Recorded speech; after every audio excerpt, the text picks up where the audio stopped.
과 소망이 누리기를 간절히 축원드립니다. 1908년도입니다. 종이 위에 브러쉬와 잉크를 이용한 두 손을 모은 그림이 독일 뉴렌베르크 박물관에 전시가 됩니다.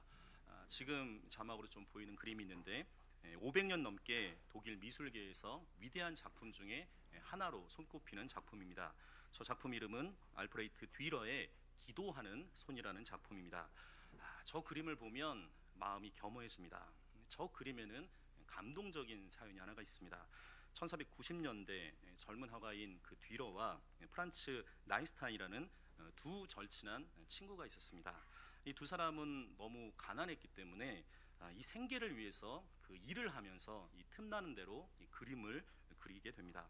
근데 하지만 얼마 되지 않아서 이 두 사람은 이 두 가지 일을 동시에 할 수 있다는 것이 어렵다는 것을 깨닫게 됩니다. 그래서 그들이 친구끼리 서로 제비를 뽑아서 한 사람이 돈을 벌고 이 다른 사람이 그림 공부하는 것을 이렇게 돌봐주기로 합니다. 그래서 이 프란츠가 대신 일을 하게 되고 그의 뒷바라지로 듀러가 학교에서 이제 그림을 배울 수 있게 됩니다.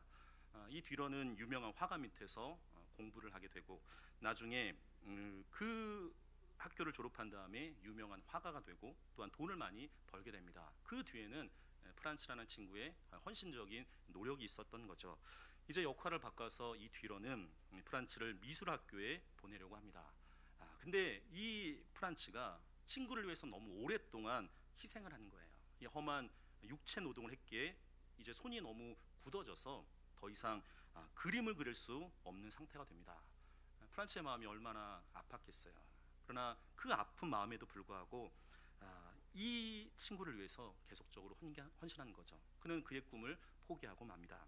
그러던 어느 날 이 프란츠를 찾아간 이 듀러가 창을 통해서 무릎을 꿇고 기도하는 그 친구의 모습을 보게 됩니다. 그 친구의 기도의 내용은 이렇습니다. 주님, 저의 손이 이미 일을 하다가 굳어서 그림을 그리는데 못 쓰게 되어버렸습니다. 내가 할 이 몫을 듀러가 할 수 있도록 도와주시고 주님의 영광을 위해 참 아름다운 그림을 그릴 수 있게 하여 주옵소서. 그렇게 친구를 위해서 기도한 거예요. 그 광경을 본 듀러는 마음이 어떻겠습니까? 이게 마음이 너무 뭉클하죠. 이게 흐르는 눈물을 그가 꾹꾹 참으면서 이 복받치는 감정을 참으면서 그 자리에 즉시 그림 도구를 펼치고 연필로 친구의 손을 스케치하게 됩니다. 듀러는 그 그린 손을 가공하지 않습니다. 있는 그대로 그 거칠지만 그 고귀한 손을 그리게 되죠. 나중에 듀러는 그런 얘기를 합니다. 프란츠, 자네의 손이 오늘 당신 때문에 나에게 있게 됐네. 세계의 어떤 가장 아름다운 작품이 바로 눈앞에 있네. 그러면서 만들어진 게 이 듀러의 유명한 기도하는 손이 되어지게 됩니다. 이 그림 속의 주인공은 바로 그 듀러를 위해서 희생했던 그 친구의 손이 되게 되는 거죠. 수많은 사람들에게 감동을 주게 됩니다. 나중에 이 그림을 그리고 나서 듀러는 이런 얘기를 합니다. 기도하는 손이 가장 깨끗한 손이다. 그리고 가장 위대한 손이다. 기도하는 자리가 가장 큰 자리다. 기도하는 자리가 가장 높은 자리다. 사랑하는 성도 여러분, 우리의 손이 주님 앞에 기도하는 아름다운 손이 되어지기를 간절히 소망합니다. 오늘 본문 요한복음을 보시게 되면 예수님께서 부활하신 그날 저녁에 나타나시게 되죠. 근데 이 제자들은 유대인들이 두려워서 모인 곳에서 문을 닫아놓고 있습니다. 그때 예수님이 나타나셔서 예수님의 그 못 박히신 손과 그 옆구리를 친히 보여주시게 되는 거죠. 제자들은 그 모습을 보고 너무너무 기뻐하게 됩니다. 근데 불행하게도 그 자리에 한 사람이 없게 되는데 오늘 성경 본문에 보신 것 같이 도마는 없게 되죠. 그 후에 제자들이 도마에게 그 이야기를 전해주게 됩니다. 그때 도마는 오늘 말씀 보면 이런 얘기를 합니다. 내가 그의 손에 못자국을 보며 내 손가락에 그 못자국을 넣으며 내 손을 그 옆구리에 넣어보지 않고는 믿지 않겠다. 그래서 그 유명한 의심하는 도마라는 말이 여기서 나오게 되죠. 그 후 여드레가 지나게 됩니다. 도마와 제자들이 다시 집안에 있을 때 주님이 나타나게 되십니다. 그때 도마를 향해서 친히 주님께서 이렇게 말씀하십니다. 오늘 성경 본문 27절입니다. 같이 한 목소리로 읽겠습니다. 도마에게 이르시되 내 손가락을 이리 내밀어 내 손을 보고 내 손을 내밀어 내 옆구리에 넣어보라. 그리하여 믿음 없는 자가 되지 말고 믿는 자가 되라. 아멘. 사랑하는 성도 여러분, 우리가 이 부활절을 맞이했습니다. 부활절로 끝나는 것이 아니라 그 부활의 감격이 우리 가운데 있어야 되는 거죠. 오늘 주님이 하신 말씀처럼 우리 모두가 믿음 없는 자가 아니라 믿음 있는 자가 되기를 간절히 소망합니다. 오늘 28절에 보게 되면 도마가 그 주님의 손을 봤습니다. 못 박힌 그분의 손을 본 거죠. 그리고 그가 이렇게 이야기합니다. 나의 주님이시오 나의 하나님이로소이다. 그런데 이것을 우리가 신앙 고백이라고 이야기하는 거죠. 우리도 의심이 아닌 믿음으로 그 고귀한 주님의 손을 보기를 간절히 소망합니다. 오늘은 특별히 손에 대해서 좀 깊이 있게 묵상하면서 말씀을 나누고자 합니다. 여러분들, 손은 우리 몸에 있는 가운데 많은 중요한 기관이 있는데 그 중에 하나 아니겠습니까? 우리가 손으로 모든 일을 합니다. 손으로 문필가는 글을 쓰고 예술가는 그림을 그리고 우리 앞에 오케스트라가 있는데 또 음악가들은 이 손으로 악기를 다루게 됩니다. 또한 상인은 상품을 다루고 농부는 농사를 하게 되는 거죠. 우리가 이 본문을 통해서 묵상해 봅니다. 과연 예수님의 손은 어떤 손이었을까? 우리 이 말을 한번 따라해 보겠습니다. 예수님의 손은 깨끗한 손이었다. 예수님의 손은 깨끗한 손이에요. 여러분들, 이것은 자주 물르신다는 말이 아닙니다. 자주 물르시게 되면 청결해서 좋긴 하죠. 예수님 당시에 이 손 씻는 문제에 대해서 바리새인과 서기관들은 제자들보다 더 잘하는 것을 보게 됩니다. 제자들이 손을 씻지 않고 떡을 먹었다고 비난하는 내용이 마태복음 15장에 기록되어 있는 것을 보게 됩니다. 마태복음 27장 24절에 보게 되면 그 유명한 빌라도의 재판이 나오게 됩니다. 빌라도가 재판이 끝날 무렵에 이 죄 없는 예수를 십자가에 내어줘요.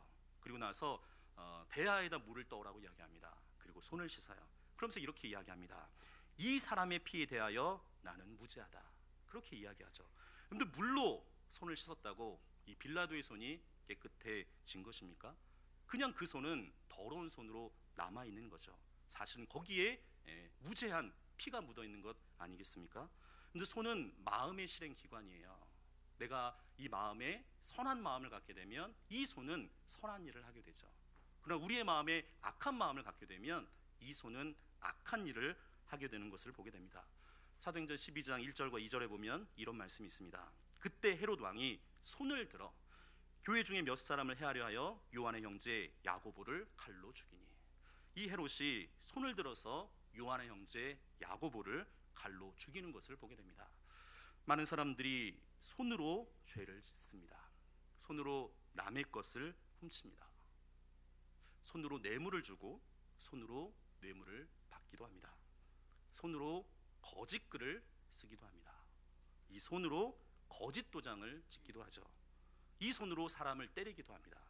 그리고 이 손으로 사람을 죽이기도 합니다. 이 손으로 죄를 짓는 거죠. 그래서 죄인을 잡으면 먼저 죄인의 손에 수갑을 채우게 됩니다. 시편 23편 3절에 이런 말씀이 있습니다. 여호와의 산에 오를 자가 누구며 그의 거룩한 곳에 설 자가 누구인가? 성경은 그렇게 이야기합니다. 곧 손이 깨끗하며 그리고 마음이 정결하며 뜻을 허탄한 데 두지 아니하며 거짓 맹세하지 아니하는 자로다. 사랑하는 성도 여러분, 우리의 손이 깨끗해져야 되는 거죠. 야고보서 4장 8절에 이런 말씀이 있습니다. 죄인들아 손을 깨끗이 하라. 근데 손이 회개할 필요가 있습니다. 이 손이 주님의 보혈로 씻음 받아야 되는 거죠. 이 세상에 조금도 죄가 묻지 않은 손은 오직 주님의 손밖에 없습니다. 주님의 손은 깨끗한 손이에요. 그 거룩한 손을 통해서 우리가 은혜 받은 것 아니겠습니까? 부활의 영광에 가득한 그 주님의 손이 그 보혈로 우리의 손이 하나님 앞에 깨끗한 손이 되어지기를 간절히 소망합니다. 두 번째, 이 말을 한번 따라해 보겠습니다. 예수님의 손은 일하는 손이었다. 예수님의 손은 일하는 손이었어요. 예수님이 태어나신 곳은 베들레헴입니다. 나중에 헤롯의 핍박을 받아서 애굽으로 피신했다가 나중에 나사렛에서 자라시는 것을 보게 됩니다. 그래서 우리가 예수님 앞에 나사렛 예수라고 불려지기도 하죠. 이 나사렛은 한 30에서 50가 정도 사는 작은 마을입니다. 그리고 농사를 짓는 사람들이 대부분이에요. 이 나사렛에 가면 거기에 요셉 기념교회라는 곳이 있습니다. 예수님의 육신의 아버지인 요셉이 일을 했던 그곳에 교회가 세워진 거죠. 전승에 의하면 예수님이 이 육신의 아버지인 요셉을 도와서 목수일을 부지런히 했다고 합니다. 그리고 어머니를 도와서, 옛날에는 물이 잘 없잖아요. 그래서 멀 우물까지 내려가서 문을 길렀다고 얘기합니다. 예수님의 손은 성실하게 일하는 손인 거죠. 노동한 손이에요. 기술을 배운 손이기도 합니다. 목수의 일을 한 손이기도 해요. 예수님의 제자인 사도 베드로의 손 역시 그렇습니다. 그는 밤을 새면서 고기를 낚는 어부이기도 해요. 나중에 사도행전에 그 놀라운 선교를 했던 그 사도 바울 역시 자비랑 선교를 위해서 장막 치는 기술을 배우는 것을 보게 됩니다. 사도행전 20장 34절에서 35절에 보게 되면 이 사도 바울이 에베소에 있는 장로님들에게 이렇게 권면해요. 여러분이 아는 바와 같이 이 손으로 나와 내 동행들이 쓰는 것을 충당하여 범사에 여러분에게 모범을 보여준 것 같이 수고하여 약한 사람들을 돕고, 이런 말씀이 있습니다. 예수님은 일하기 위해서 손 마른 사람을 불쌍히 여겨줘서 그 사람을 고쳐주는 것을 보게 됩니다. 성경을 보면 손으로 선한 생업을 하라고 이야기해요. 게으른 손은 책망하시는 것을 보게 됩니다. 우리가 조선시대에 나쁜 관습이 하나가 있어요. 그게 뭐냐면 손으로 일하는 것에 대해서 천시하는 경향이 있죠. 특별히 공업에 대해서. 그런데 결국에는 그것 때문에 우리의 문화가 퇴보해지는 것을 보게 됩니다. 주님의 손은 일하며 노동하는 손이었어요. 주님의 손으로 말미암아 모든 노동의 손은 신성하게 되어지는 것을 보게 됩니다. 사랑하는 성도 여러분, 우리 모두의 손이 성실하게 일하는 손이 되기를 간절히 소망합니다. 우리 세 번째 이 말을 따라해 보겠습니다. 예수님의 손은 사랑과 봉사의 손이었다. 정말로 예수님의 손은 사랑과 봉사의 손이었습니다. 주님은 그 손으로 나병 환자, 이게 예전에는 문둥병이잖아요. 한센시병이라고도 이야기하는데, 이 병에 걸리게 되면 가족들도, 이 가족인데도 불구하고 멀리하게 되죠. 근데 그 주님께서 그 손으로 나병 환자를 어루만지시면서 그 나병을 깨끗게 하십니다. 시몬의 장보가 열병으로 누워 있을 때 그 손을 어루만지시고 그 열병이 떠나가게 돼요. 복음서를 읽어보면 놀라운 말씀들이 있습니다. 주님께서 약하고 상한 자들이 있어요. 주님께서 그 사람들이 오게 되면 한 명도 그냥 보내신 적이 없습니다. 그들을 고쳐주시고 그들의 마음을 싸매주시고 그들을 일으켜 세워주시는 것을 보게 됩니다. 사랑하는 성도 여러분, 우리 가운데 환우들이 많이 있습니다. 주님께서 그들을 고쳐주시고 그들의 마음을 싸매주시고 그들이 일어나기를 간절히 소망합니다. 주님께서 시각장애인들을 만났어요. 손으로 만지시면서 그 눈을 뜨게 해주세요. 청각장애인들을 만나요. 말 못하는 이들을 보시면서 다시 그 손으로 그들이 소리를 듣고 말을 할 수 있는 것을 보게 됩니다. 주님께서 굶주린 자들이 있어요. 손으로 떡을 떼서 축사하시고 5천 명의 많은 사람들을 먹이시는 것을 보게 됩니다. 주님은 또 어린아이들을 너무너무 사랑했어요. 어린아이들이 왔을 때 손을 얹어서 귀한 아이들을 축복해 주시는 것을 보게 됩니다. 이 그리스도의 손은 다른 사람들을 위해서 봉사하는 손이에요. 수술하는 의사의 손, 간호하는 간호사의 손을 볼 때 우리가 봉사를 생각하게 됩니다. 여러분들, 어떤 손이든지 봉사의 손이 될 수가 있어요. 농부의 손이 그렇고 예술가의 손이 그렇고 음악가의 손이 그렇고, 어떤 사람이든지 나만을 위해서 쓰지 않고 다른 사람을 위해서 쓰게 되면 이 손은 사랑과 봉사의 손이 되는 거죠. 특별히 중요한 말이 있습니다. 모든 봉사가 귀해요. 근데 그 중에서 더 귀한 건 뭐냐면 손수할 때예요. 손수할 때 그 봉사가 귀해지는 것을 보게 됩니다. 우리가 같은 음식이지만, 물론 사 먹는 것도 마실 수 있지만, 같은 음식이지만 손수 지었을 때 거기에 정말로 사랑과 정성이 담겨 있기 때문에 더 맛있어요. 우리 교회도 수요일 날 그 에스테어 전도대가 있어요. 전도 후에 오전에 점심 식사를 하는데, 이거 준비하는 권사님 그 멀리 용인에도 사시는데 아침 일찍 오세요. 한 8시 전에 오셔갖고 그 식사를 준비해요. 또한 주일날 구역에서 같이 그 먹는 밥을 만들어가는 것을 보게 됩니다. 그게 너무너무 귀해요. 근데 왜 그게 귀하냐면 손수 지었기 때문에 그래요. 근데 선물도 마찬가지 아니겠습니까? 같은 선물이지만 손수 자기가 무엇을 만들었을 때 거기에 더 값어치가 있게 되는 거죠. 2004년도 프랑스 유명한 생수회사인 에비앙이라는 회사가 있습니다. 이 에비앙에서 프랑스 미용 패션 전문지 편집인들과 피부 미용 전문가, 모델 업체, 그리고 사진 작가들로 구성된 전문가에게 의뢰했어요. 어떤 걸 의뢰했냐면 역대 최고로 가장 자연스러운 미인이 누구냐. 근데 압도적인 4분의 3의 지지를 얻어서 오드리 헵번이 세계 최고의 자연스러운 미인으로 선정되게 됩니다. 지금 자막에 사진이 나오는데 예전 향수에 좀 빠질 수 있을 것 같아요. 유명한 영화입니다. 로마의 휴일이라는 영화가 있는데 저도 우연히 봤다가 이게 매력에 빠져갖고 놀랍더라고요. 이 오드리 헵번이 로마의 휴일로 아카데미 여우주연상을 받게 됩니다. 헐리우드의 전설적인 배우가 되죠. 근데 이 헵번이 우리에게 더 가치가 있는 것은 말년에 그가 대스타임에도 불구하고 이 명성과 부를 누리면서 평안히 여생을 보낼 수도 있었어요. 근데 그녀가 유니세프 국제연합 아동기금의 친선대사가 됩니다. 저 그림이 이제 나와 있는데 이 그녀가 에티오피아, 수단, 베트남 제3세계를 돌면서 기아와 전쟁, 질병이 허덕이는 이 아프리카의 아이들을 위해서 그 구호에 앞장서게 돼요. 우리가 앞에 있는 그림도 굉장히 아름다운 그림이지만 사실은 저 그림이 저에게는 더 의미가 있습니다. 굉장히 아름답잖아요. 이 헵번이 암투병 중에 1992년도입니다. 그가 아픔에도 불구하고 소말리아에 가요. 그래서 관심을 가져달라고. 그러면서 전 세계에 호소하게 되죠. 많은 사람들이 감동을 받게 됩니다. 유니세프 관련자 한 사람은 이런 얘기를 해요. 실제 공주들이 우리 일에 많이 참여했지만 그들은 연기하는 것 같았습니다.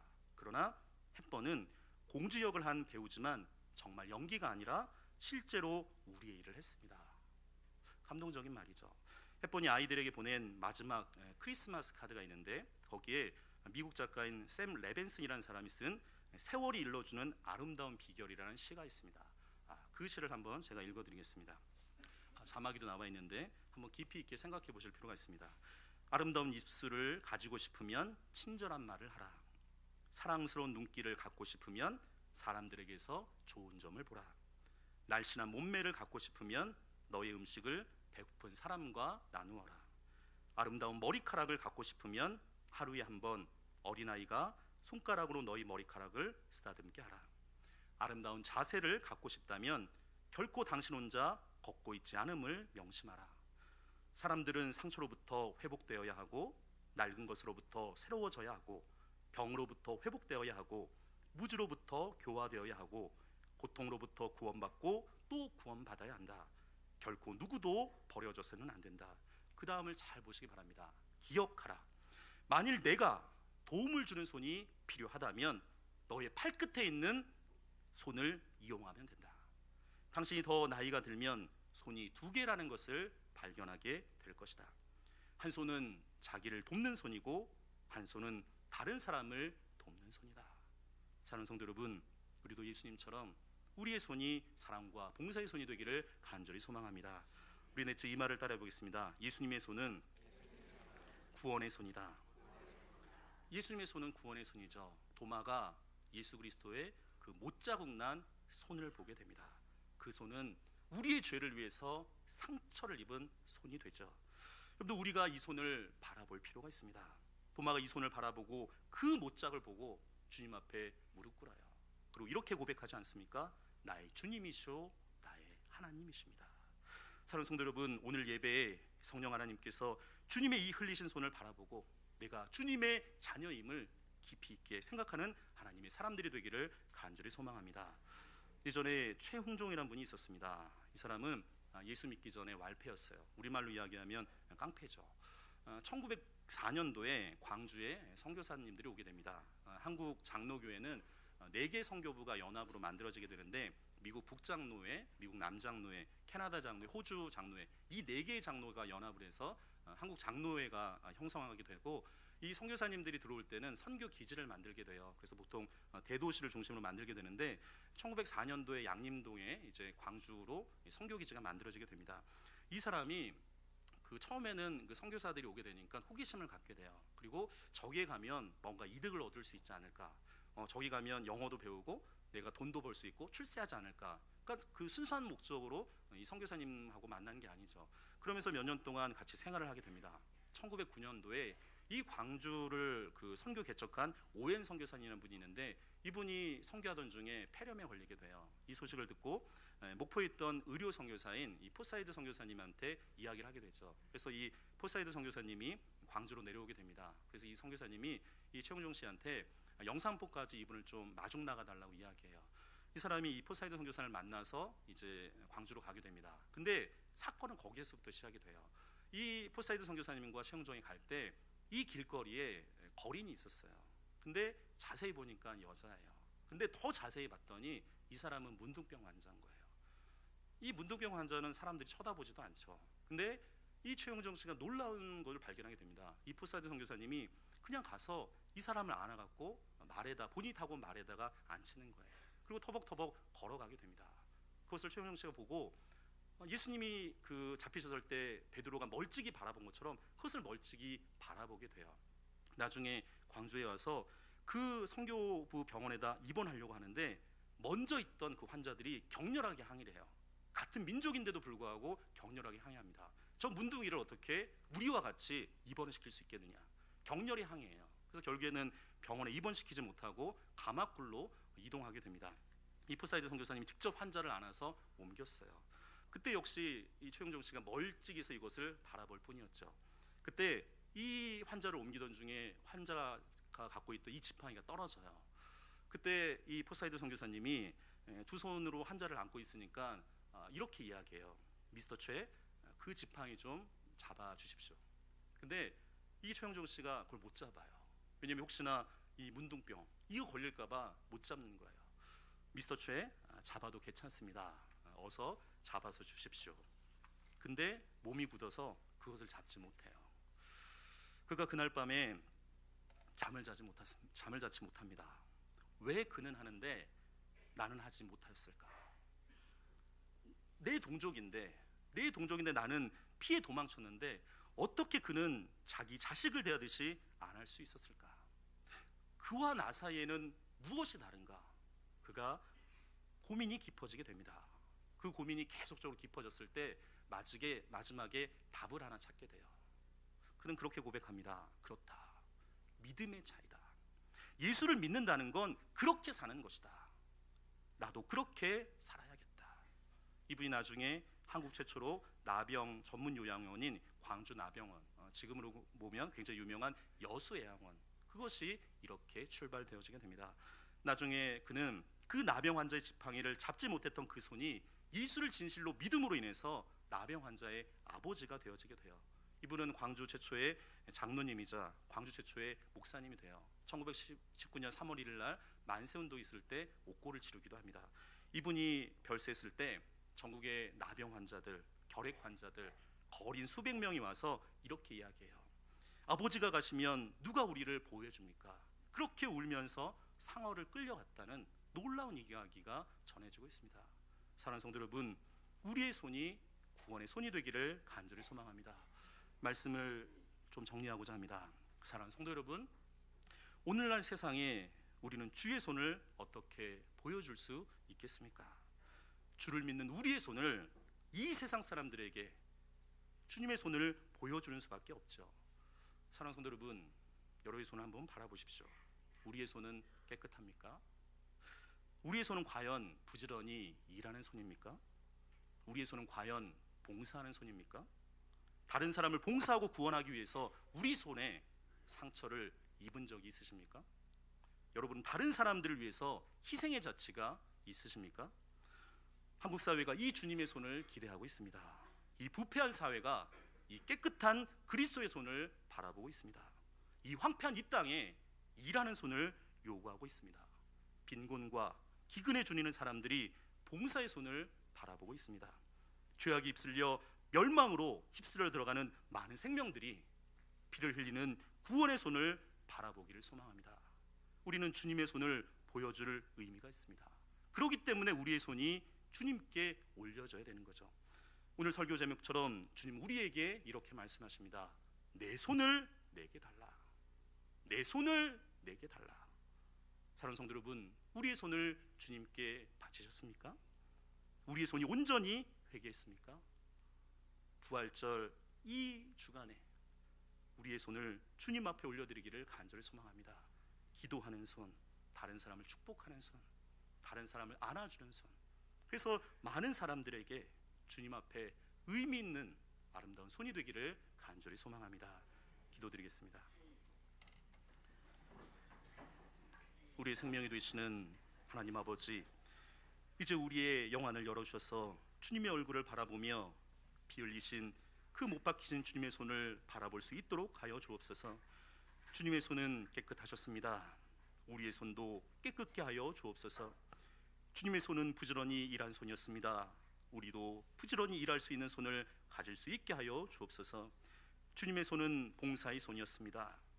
우리의 손도 봉사할 수 있는 손이 되게 하여 주옵소서.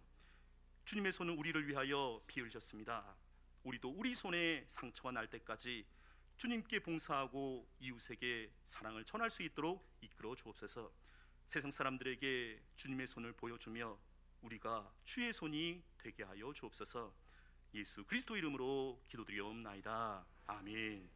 다 같이 일어나서 우리가 두 손을 들어서 서로를 축복하며 하나님의 약속 같이 찬양드리겠습니다. 여호와는 너에게 복을 주시길 원하며 여호와는 너에게 복을 주시기를 원하며 너를 지키시기를 원하시며 여호와는 그 얼굴을 너를 향하여 드사 은혜와 평강 주시기 원하노라. 여호와는 너에게 복을 주시기를 원하며 너를 지키시기를 원하시며 여호와는 그 얼굴을 너를 향하여 드사 은혜와 평강 주시기 원하노라. 너를 보배롭고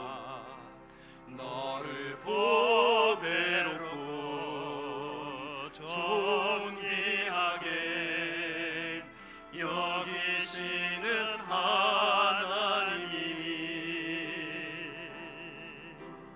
내 삶 속에서 이 약속을 진실하게 이루시니 땅에 기름진 것으로 하늘에 신령한 것으로 너를 복주시고 지키실 하나님이 너의 영혼 잘 되도록 은혜 베푸시며 평강으로 인도하시리.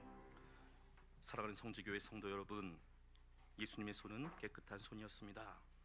예수님의 손은 성실하게 일하는 손이었습니다. 예수님의 손은 남을 위한 사랑과 봉사의 손이었습니다. 예수님의 손은 다른 사람의 죄악 가운데서 구속하기 위하여 못 박히신 상하신 손이었습니다. 이 세상에 주님의 사랑의 손을 펼치는 성지교회 성도들이 되기를 간절히 소망합니다. 이제는 우리 주 예수 그리스도의 은혜와 하나님의 그 크신 사랑과 성령의 교통하심이 주님을 본받아 우리의 손이 사랑의 손이 되기를 소망하는 우리 사랑하는 귀한 성지교회 모든 하나님의 사람들과 이 아름다운 성지교회와 이 나라 이 민족 위에 이제부터 영원토록 함께 있기를 간절히 축원드리옵나이다. 아멘.